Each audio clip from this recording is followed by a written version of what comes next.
Okay, everyone. Places. Hello. Wow, that's a little too much. Too much energy for this music. Hello, everyone. Welcome back to the Divine Speaker. If you're interested in playing the game yourself, the links are in the description. We have reached Cyne, and I'm excited to see where the story takes us. A large street swept us through the gates and into Cyne. Lanterns lit up every dark corner, and people bustled from place to place. The buildings were pristine, made of white, flawless stone. Even the people looked well polished. Their clothes and their hair were done up, but not a single dirty mark.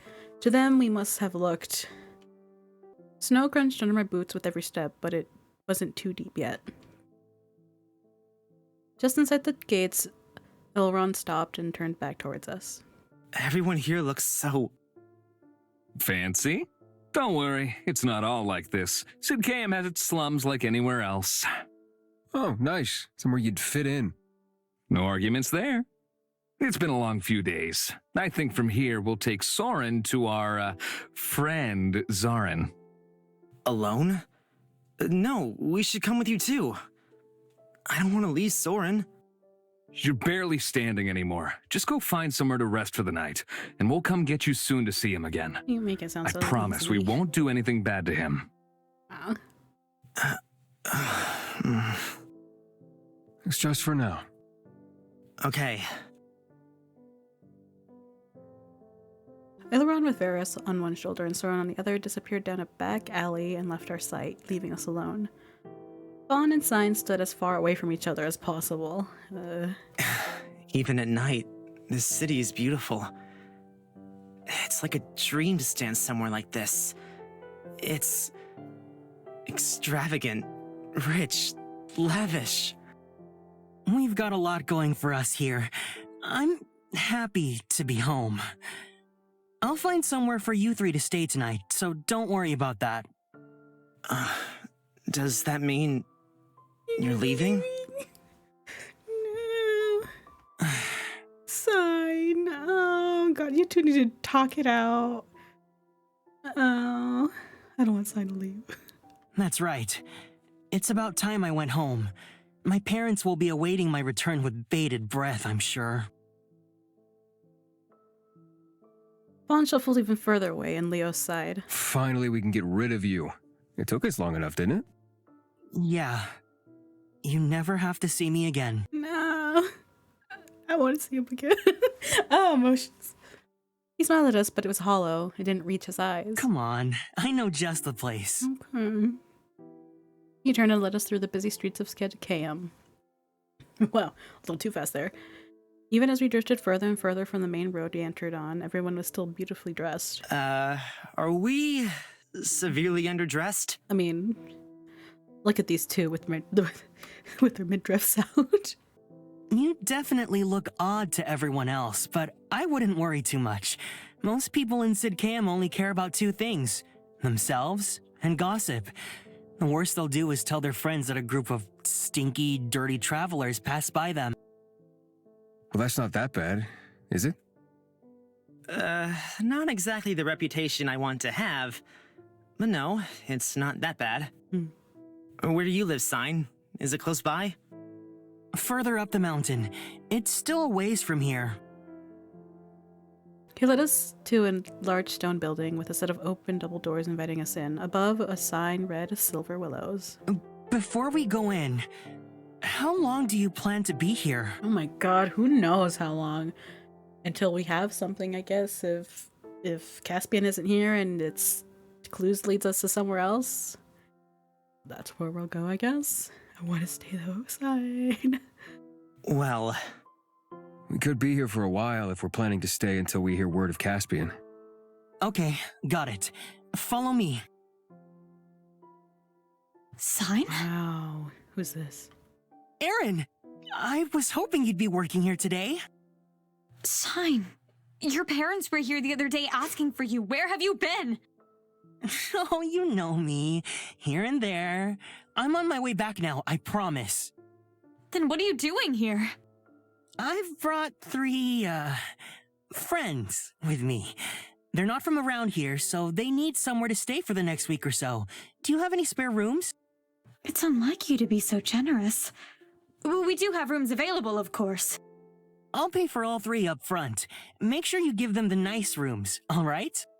Fine, fine. Do stop by more often, though, all right?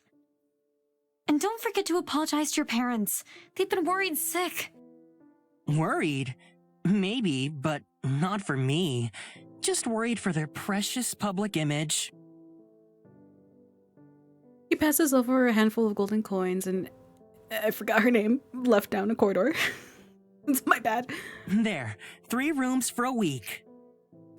Cyne, I don't know what to say. I can't thank you enough.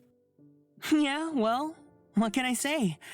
I'm a nice guy. Oh, Anyway, his face, it's about time I though. head off. It's been fun. Oh, don't leave us. The group. Cyne, I love you. I don't want to believe. I'm sorry. Oh no. Fun. Makeup. I can't believe we're doing this. With a passing nod to Fawn, he left the inn and disappeared. Fawn, you gotta. All of you are sad. Look at you. Sad bunch. Aw. so, back to just the 3 of us, huh? It looks like it. Excuse me, I prepared your rooms. If you follow me, I can show you to them. Oh, thank you.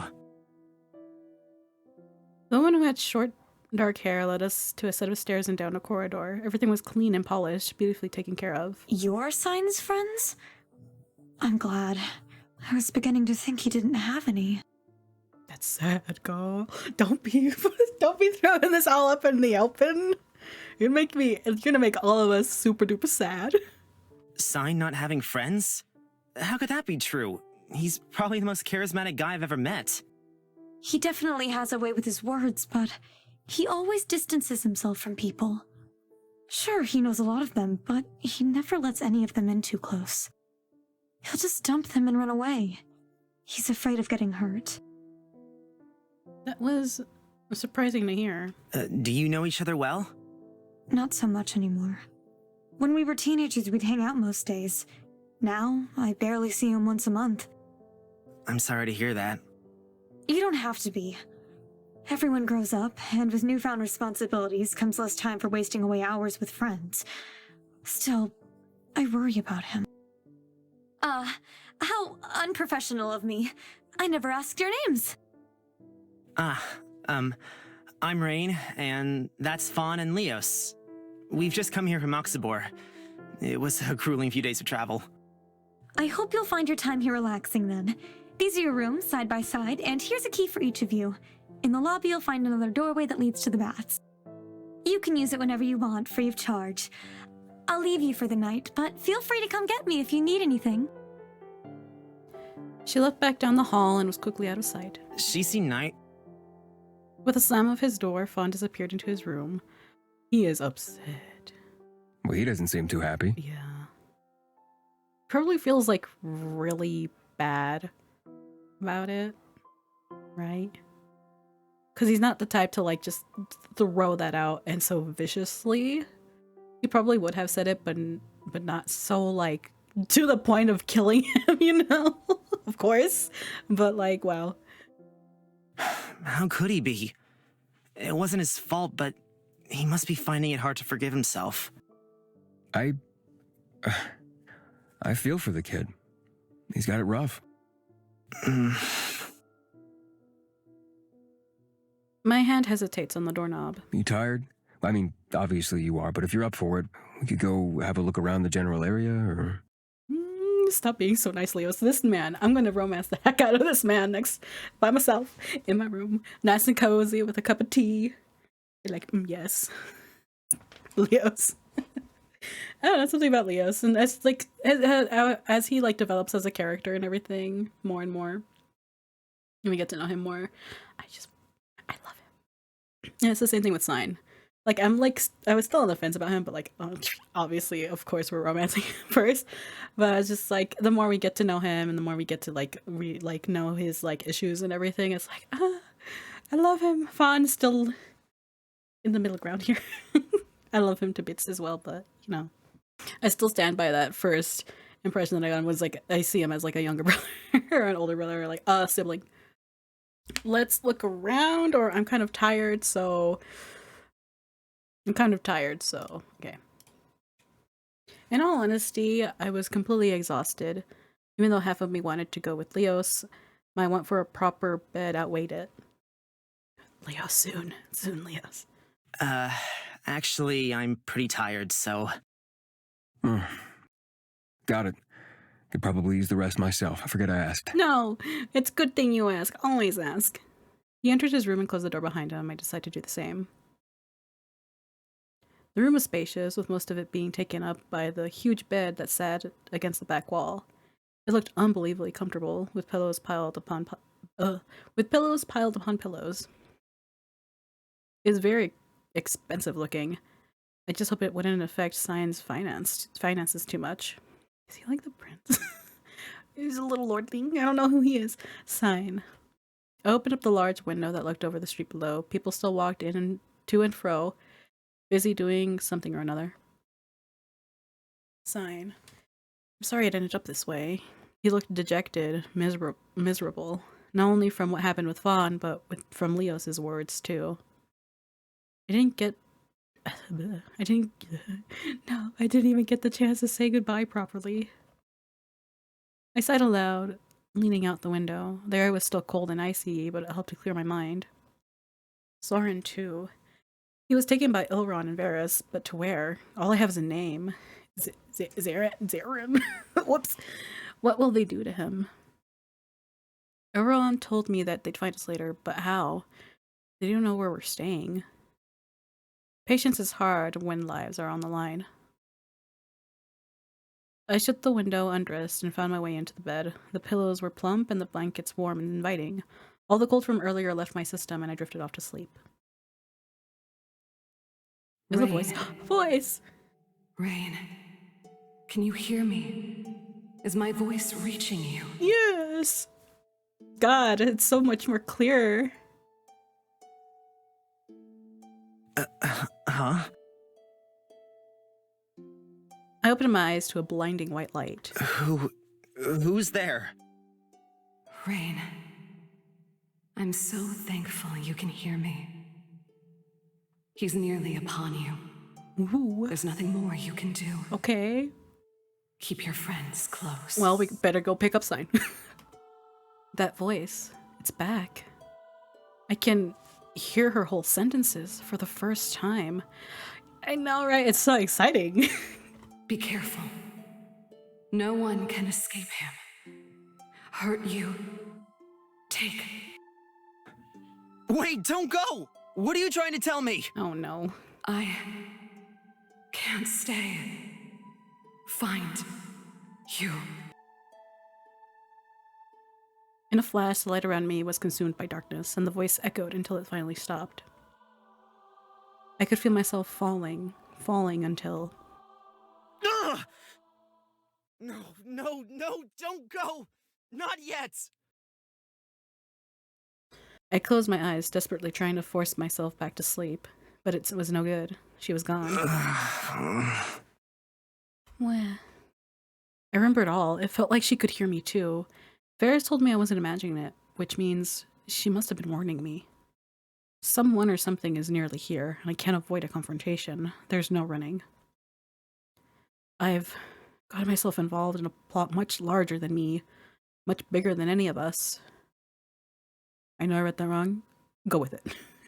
Quickly, I sprung out of bed, got dressed, and opened my window. Outside, a layer of snow still covered the surroundings, and the sun reflected harshly off the white surface. Ladies dressed in winter garments walked the streets, chatting happily. Shopkeepers put out their signs and opened their doors. In the distance, someone with blue hair rounded a corner, barely dressed for the cool weather. What? Wait a second. Wait, was that Fawn? In an instant, I was outside banging on Leos's door. I tried the handle, but it was locked. Leos, wake up! I moved over a door and tried Fawn's. It was unlocked and swung open easily. The room inside was identical to mine, and empty. Why the fuck are you banging on my door first thing in It's Fawn! He's gone! What?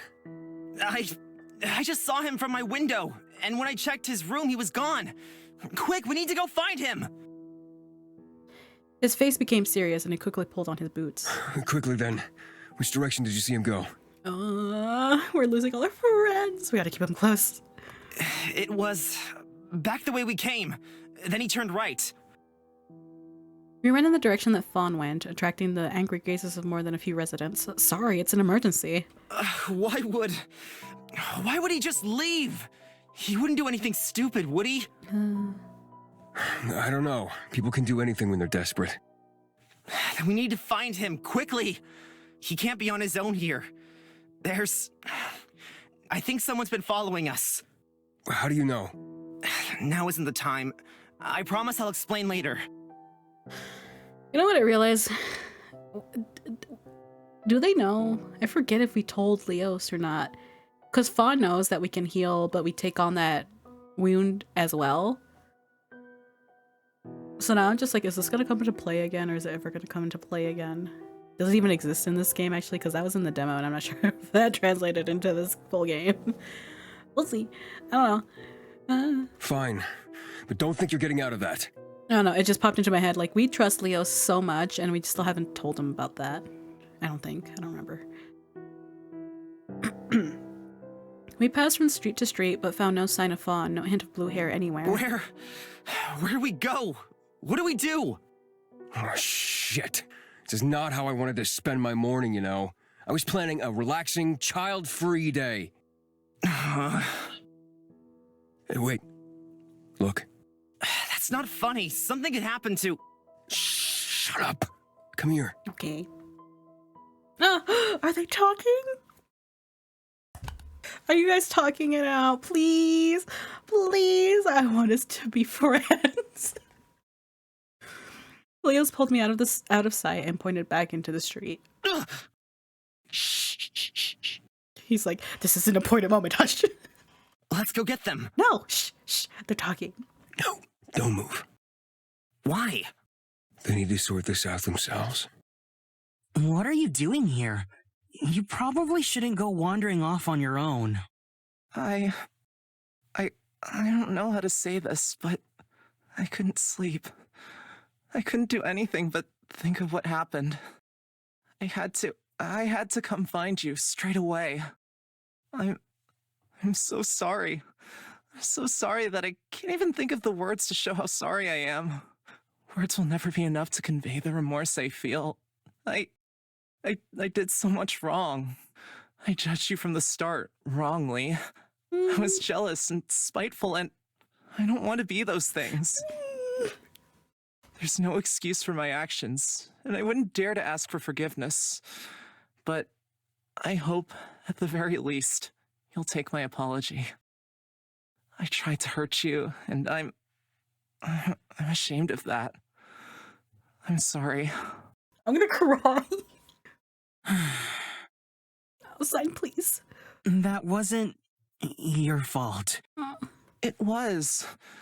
Those feelings that I let bottle up inside of me, I take full responsibility for them. In my right mind or not, I was wrong. No, I can't let you take all the blame. I'm sorry, too. I knew you didn't like me, but I thought I was pretty funny. I wanted to poke at you. I wanted to make you snap. It's my fault just as much as yours. Can we start over? I mean, I'm still not sure if you'll like me, but... I'd like that. Yes. Don't think that means I'll give up on Rain, though. I'll fight you for him. I love them. What? I don't know what you mean. They both smile, finally. All right, come on, that's our cue. Let's go! Group hug. Leos, I swear to God. Oh, look what the cat dragged in. You back already? I was worried you'd miss me if I stayed away for too long. What would you do without your resident gorgeous man? I'd be in shambles. Were you guys listening? Nope. Not totally not. Nope. Didn't hear a thing. Are you guys getting along now? Yeah, we are. Okay, we gotta cover these two's midriffs. I swear to God, the snowy, like, background and them just being so exposed. Look at his shorty shorts. Wait, give him some warm clothing. Sorry I acted kind of strange yesterday. A night in my own bed made me feel better, though.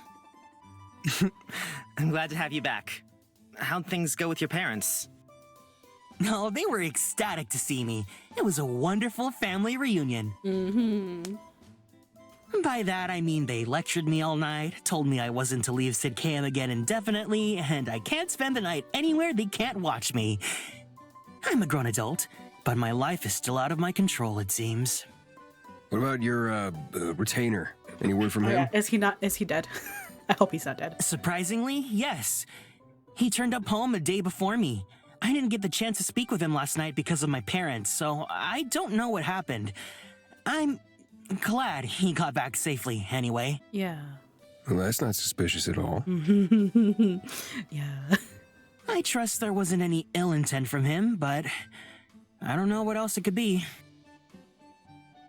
Beside him, Fawn shivered. Even Leos wrapped his arms around himself, trying to find some warmth. Not faring too well in the weather? How do you survive when it's this cold? You get used to it. Actually, I was going to mention it yesterday, but I didn't get the chance. I know an amazing tailor who could probably fix some warm clothes up for you three. Custom-made clothes? I've never worn anything like that. My treat. Unless you'd rather freeze. Ray, like, I wonder if people like notice this or just like, why isn't Ray like reacting as severely as Leos and Fawn? It's because he's pretty layered up. Like, look at him. He's pretty. He has like a long sleeve, and then like a hooded tunic, right? And then another like light kind of jacket on top of that. So he's just like, I'm okay. Could be warmer. It could be like these two, where they have everything exposed. Well, at least a jacket or something. We won't get far if we all freeze to death. Follow me. I've been meaning to drop by there anyway. The owner's an older guy called Ash. He's pretty well known around here. I'm not sure where he moved from, but he's probably the most fashionable man in Sidcam, and a nice guy to boot. Do you know everyone in Sidcam? I wouldn't say that.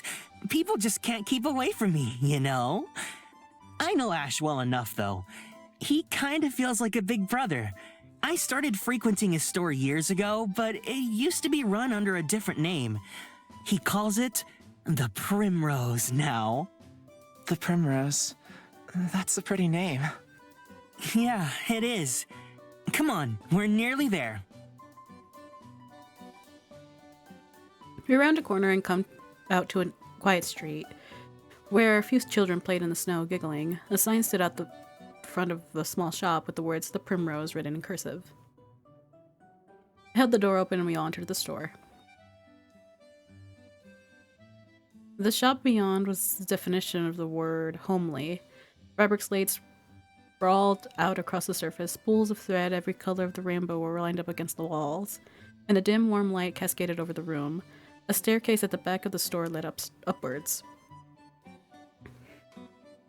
Cyne walked slightly ahead, his heeled boots clacking against the floor. Ash! Are you here? His words echoed through the space, then right back at us. He isn't the type to leave the door unlocked if he isn't. Cyne, is that you? Don't tell me my favorite customer is already in need of new clothes. You can give me any excuse you want, but once you've ripped 7 outfits in a month, I start to think it's not an accident. Oh, ooh. I don't know. Every time I say ooh now, I remember that line with Cyne just going, ooh, ooh. I love it. First it was legs, then a torso, then finally a head.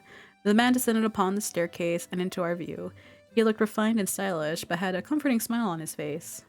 Oh, I didn't realize you had company. Who are these fine gentlemen? Friends? Cyne looked back at Cyne looked back at us before smiling at Ash. Yeah, these are my friends. Aww. The man finally came to a stop in front of our group.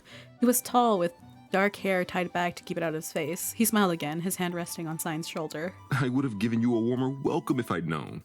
Please, make yourselves comfortable. You can call me Ash.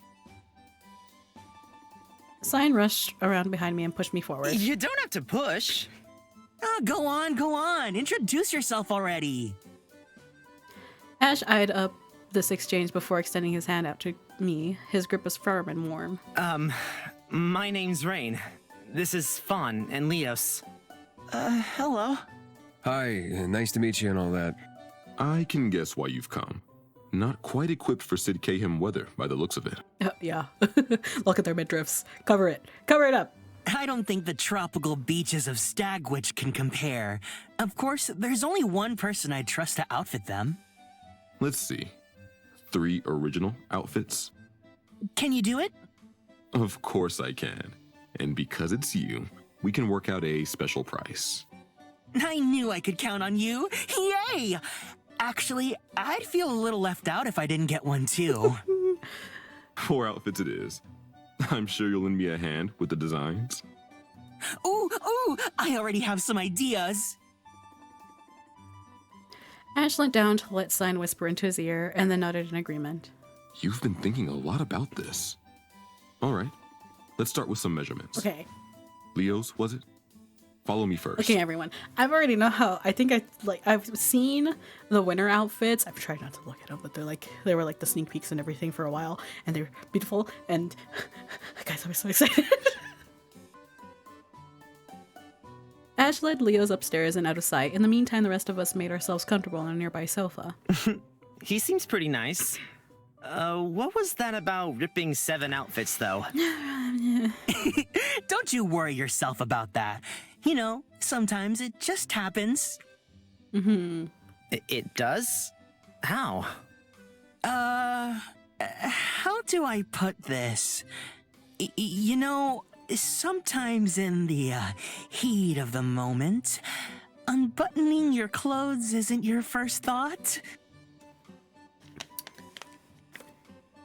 We should know. Oh, yeah. I looked at him in confusion for a moment before it clicked. Ah, okay. I got it. Oh, I see. I'm glad that he's finally getting it, and so is Leo's. They're just like, I see. Okay. It seems like a waste to ruin perfectly good clothes. Well, it gives me an excuse to get more, so it's kind of a win-win. Ouch! Stop that! It'll be over in a minute. I'm just taking your measurements. Oh, that's cold. Hey! He sounds like he's having fun. Okay, we're gonna stop here. I didn't put a timer, but my recording software says it's been 32 minutes for me, so I'm gonna stop here. Thank you everyone for joining me. I'm so excited to see these outfits again. Oh god, okay. I'm fine. If you're interested in playing the game yourself, I have links in the description. Subscribe if you haven't, you know, it helps the channel. And I'll see you next time. Bye-bye.